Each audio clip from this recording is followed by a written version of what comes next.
SIRE 2.0 transforms marine vetting into a dynamic, risk-based digital inspection.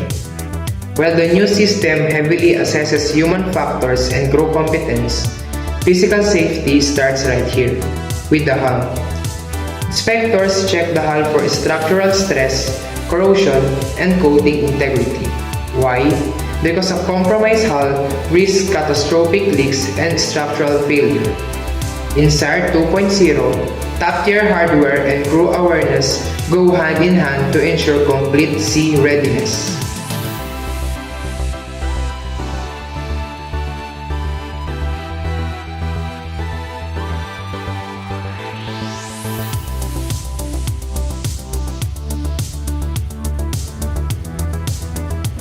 The vetting process begins the second the inspector steps onto the gangway. Under SIRE 2.0, this isn't just boarding. It's the first test of crew safety culture. The inspector checks the gangway's rigging, safety netting, and lifebuoy placement to ensure safe access. But more importantly, they're watching the crew. Are access procedures strictly followed? Is visitor log-in enforced? First impressions matter. A sharp, secure gangway sets the tone for a successful inspection.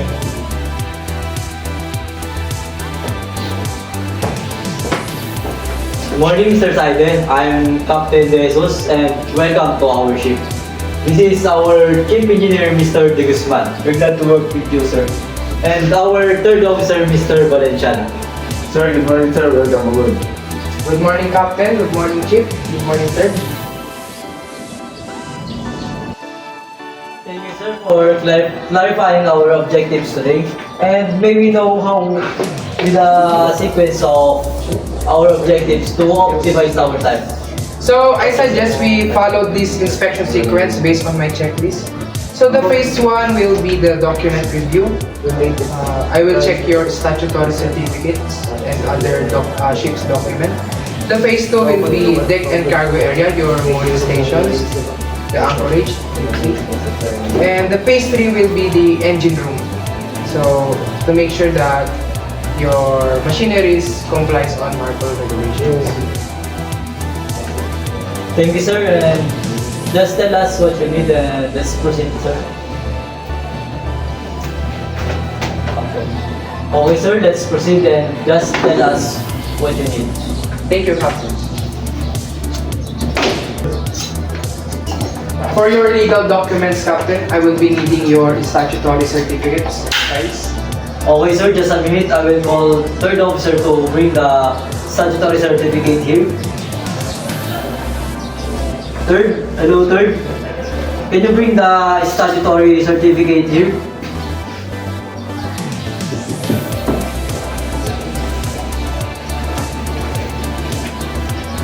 Just a minute, sir. Okay, take your time.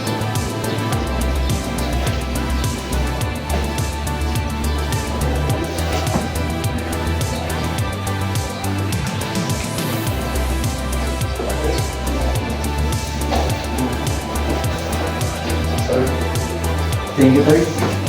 Sir, here's our statutory certificates. Thank you, Captain. I will just evaluate if it's all up to date. Okay, sir. So, first one is the registry certificates. Okay, it's up to date. 2027. Road line certificates. Check. Safety construction certificates. Okay, it's up to date. And equipment certificates. Yes. Sir, do you like coffee? Sure, thank you, Ms. Ma'am. The IOPT certificates, okay, it's also up to date. Very good, Captain. The money certificates, yes. Crew certificates, are they all up to date? So, it seems that all your certificates, Captain, is in order. They're all up to date. So, very good. Please give it up, sir. Thank you.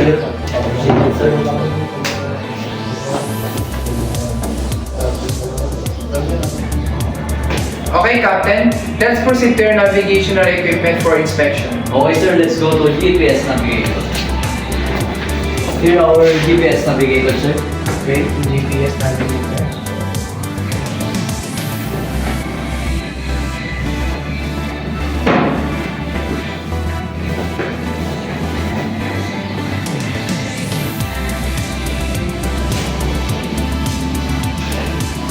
Okay. Now let me see your sailing plan, Captain. Okay, sir. Just a minute. I will get it.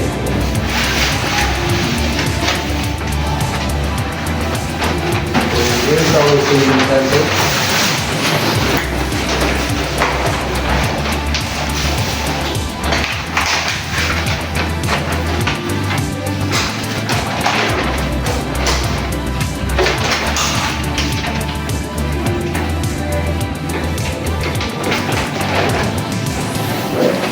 Okay. Now your sailing chart, Captain. Okay, sir. Just a minute.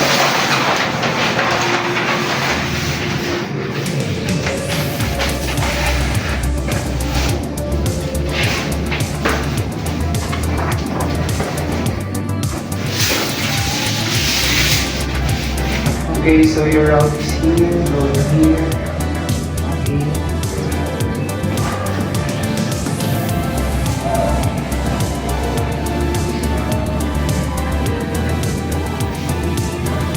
Okay, now let's proceed to your AIS, Captain. So, sir. So, sir, here's our AIS. I will.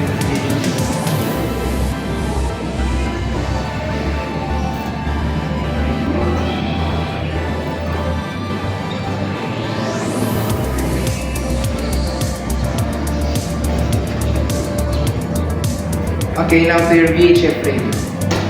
Here's our VHF radio, sir. Go and check it.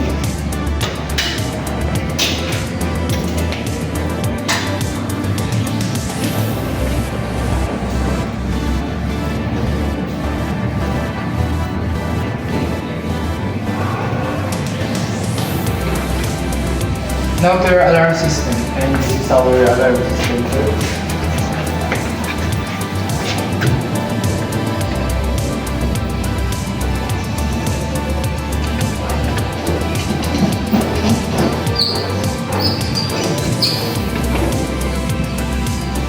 Okay, now to your radar. So let's proceed here. Here's our radar. Could you please operate it?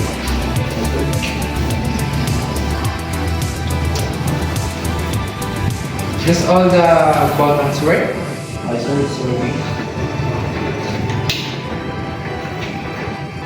Now, can you operate this one? Second officer will show it, sir.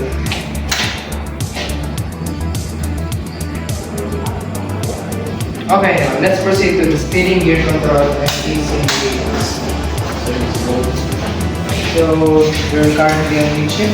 I Can you see. do a hard starboard? Over. Copy. Done, sir. Now, hard port side. Sir. Copy.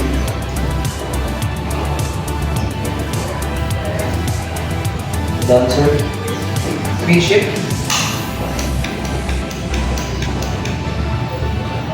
And it's done, sir.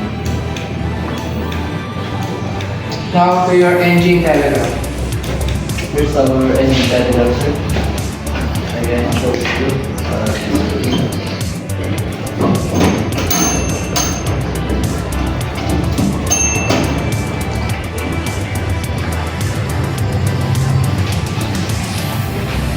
Okay, to your GMTSs. Our GMTS, sir. Okay, let's see.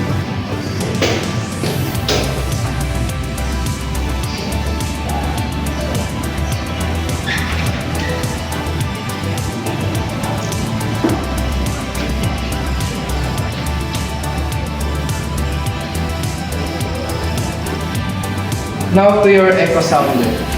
And our ultrasound, sir.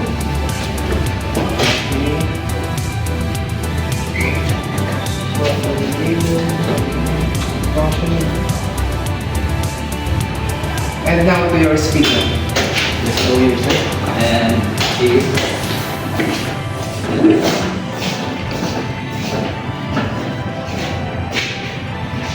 So right now we're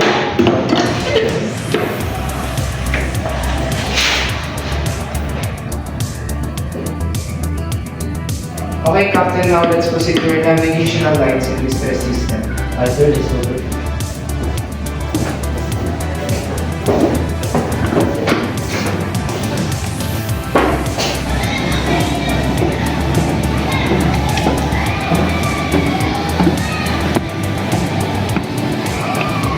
Okay, Captain, now let's inspect your navigational lights.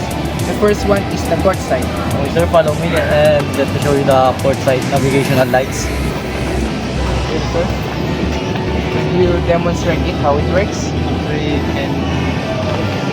cannot rotate, sir, because it is fixed, sir. Okay, now let's go to the starboard. Let's go, sir, the starboard side.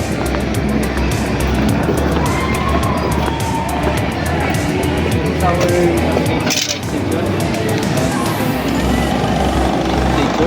and for scope dyan.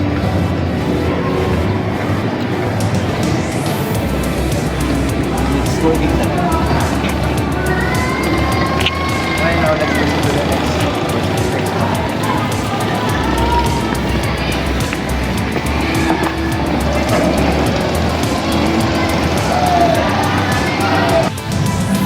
Okay, second. Now let's test your deck machineries. The first thing that you're going to test is windlass. So I will going to check if it's working properly. So the first thing that you're going to do is the slacking and heaving. You may now proceed. This is the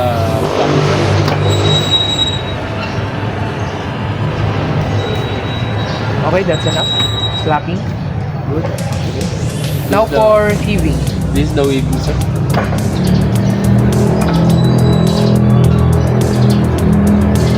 Okay. Heaving. Now for the capstan. Same as before.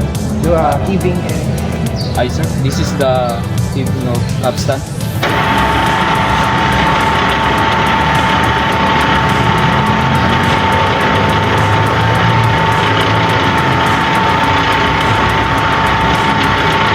okay. Heaving. Okay. Now it's locking. This is locking, sir.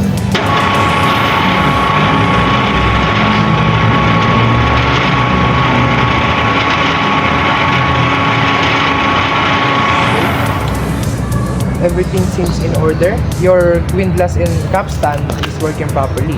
So now let's proceed to the windlass brakes. See if it's working. Aye, sir. Let's proceed.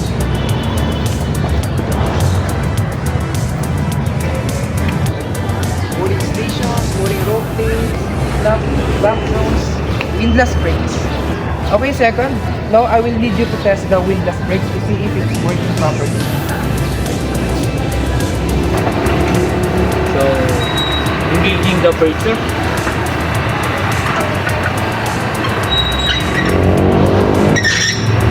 Okay, the brake is working. Right. Now you may now disengage it. Aye, sir. This is engaging the brake, sir.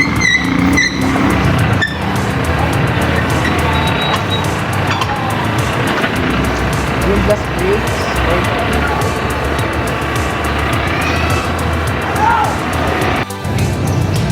Brake bands and drums are free of rust, oil and grease, okay, everything in order. Now second, let's check the snap zone if there's any clear paints and marks. I could not see any paints and marks. Second, not complied. Now second, let's proceed to your cargo and manifold area so I could inspect. Aye, sir. Let's go.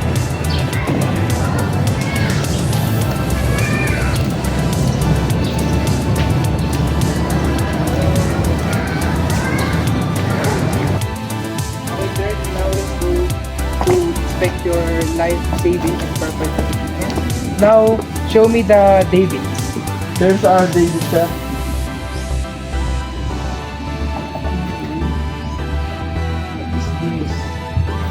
Not complied. Okay, now third, let's proceed to inspect your light props.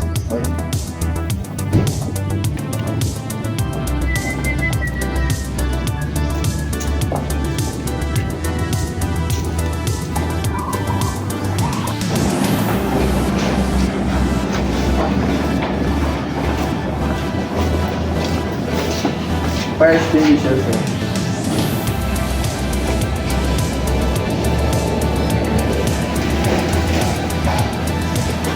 Okay, third, what kind of fire extinguisher is used on electrical fire? Plastic.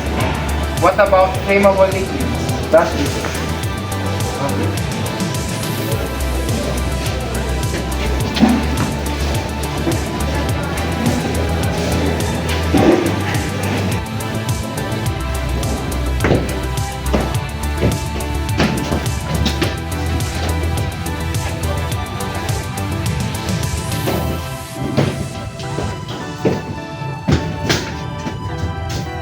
Okay, third and chief, can you please demonstrate it to me? How do you operate this life raft manually? Yes, sir. First, we have to remove the manual release.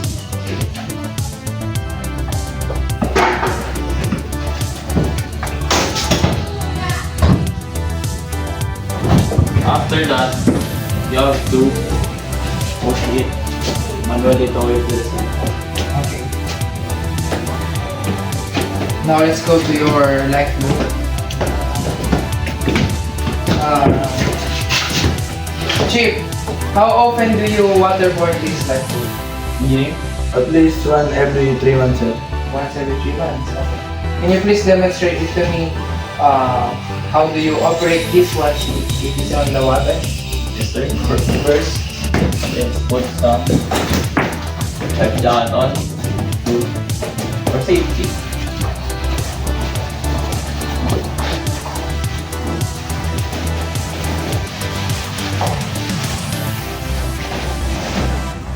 Next is to secure the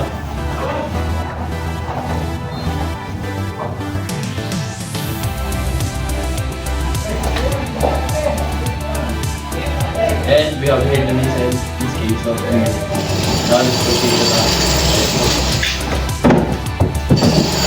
this is what we call the pattern.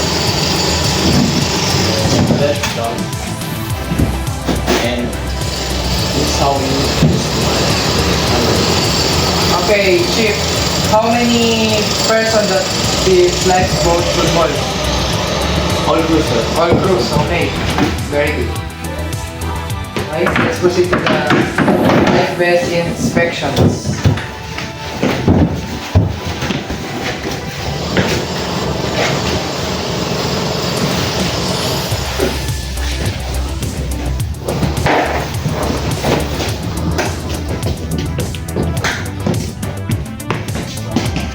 Okay, life vest is all up to date and you already demonstrated to me how you wear this properly. Now, let's go to the SCBA. Okay, third, Chief, could you please call someone to demonstrate the SCBA? Yes, sir. Okay, again. Find your things from a vertical firefighting district to the SCBA or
second, could you please demonstrate to me the firefighting equipment?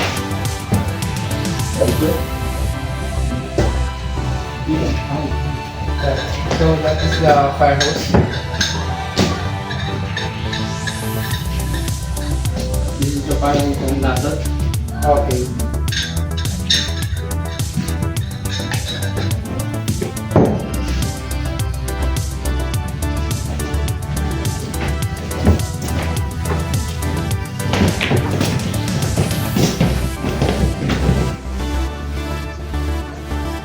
With emergency plans verified, the inspector and the chief officer head below deck, moving into the engine room to evaluate the ship's primary power and mechanical system.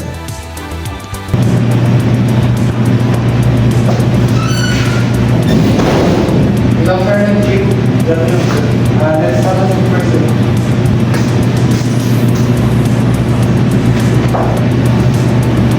Okay, Chief.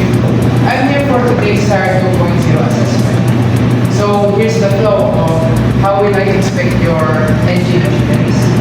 So the first thing that I will going to inspect is of course your main engine.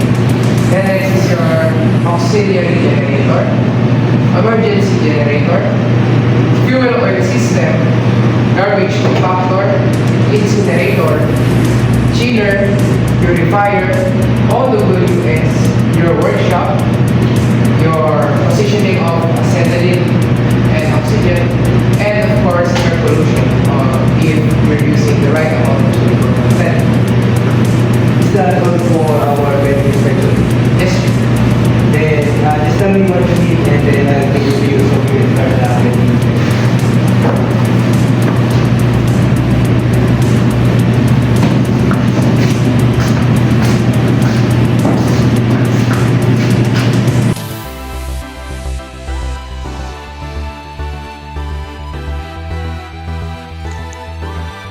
Shifting from deck equipment to the engine room, the inspector tests the vessel's central alarm systems.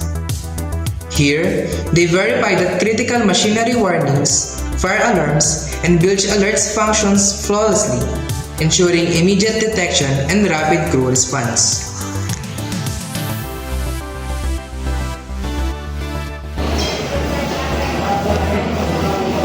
Here sir, I'm going to show you our diesel generators. But currently, we are connected to shore facilities, so we are using the electricity of the shore.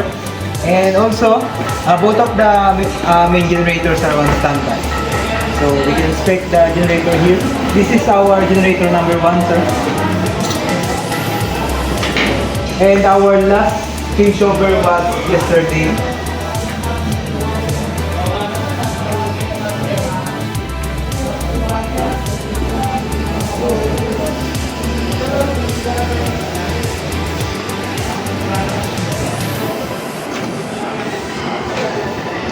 Second, can you bring us our engine room logbook?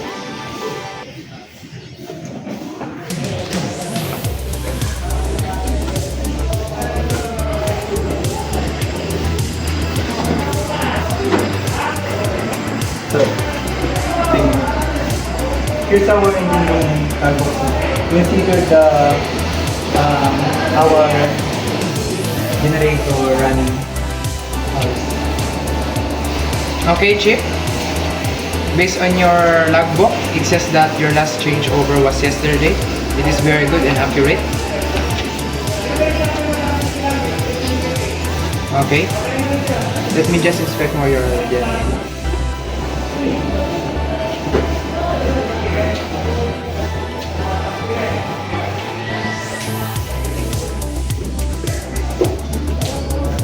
Okay, Chief.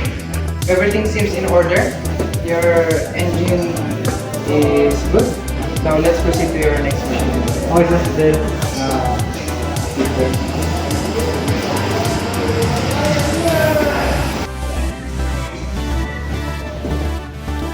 So here's our purifier number 1 for main engine fuel line. So its brand is Alpha Labancer.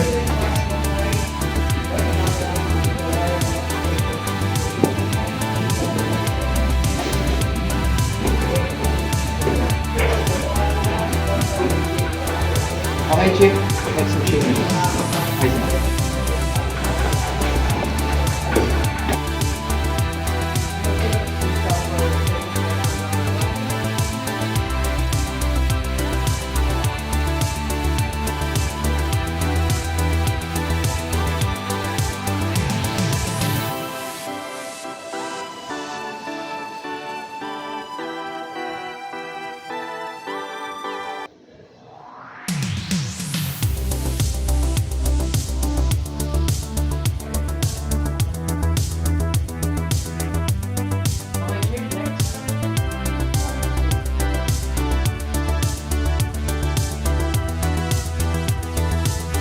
Now, sir, here's our boiler. It is a water tube boiler.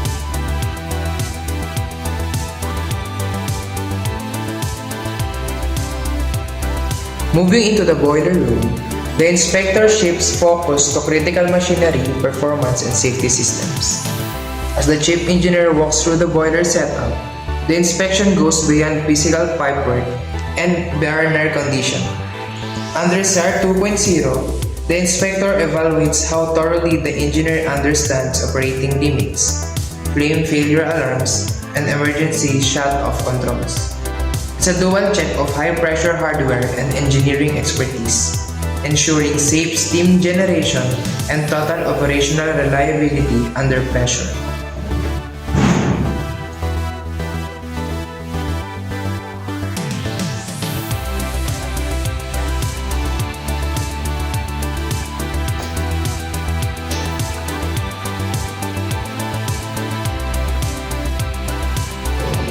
Good afternoon, Captain and officers.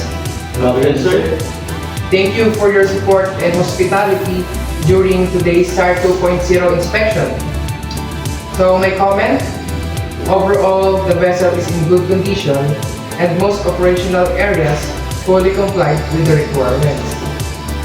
So, your documentations and certificates are all in order. Navigational equipment and navigational lights are working properly. And your mooring machinery, including the windlass and capstan, are fully complied.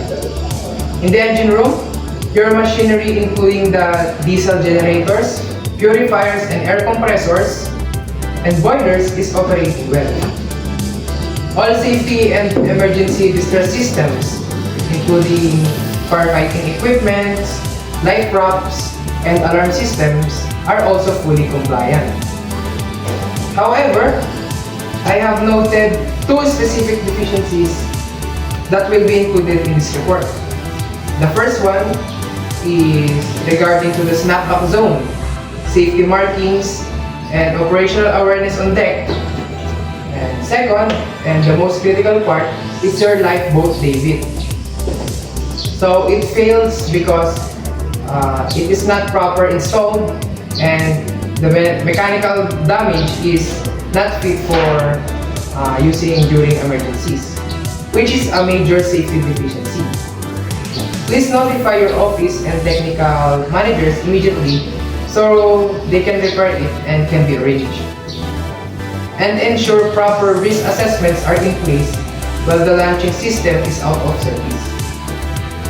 I will upload the observation report to the SIRE 2.0 portal, and your company will be able to submit their corrective and preventive action plan. So, thank you again, gentlemen. Thank you for your cooperation, and I wish you a safe voyage. Thank you, sir. Thank you, sir. Captain. Chief. Thank you.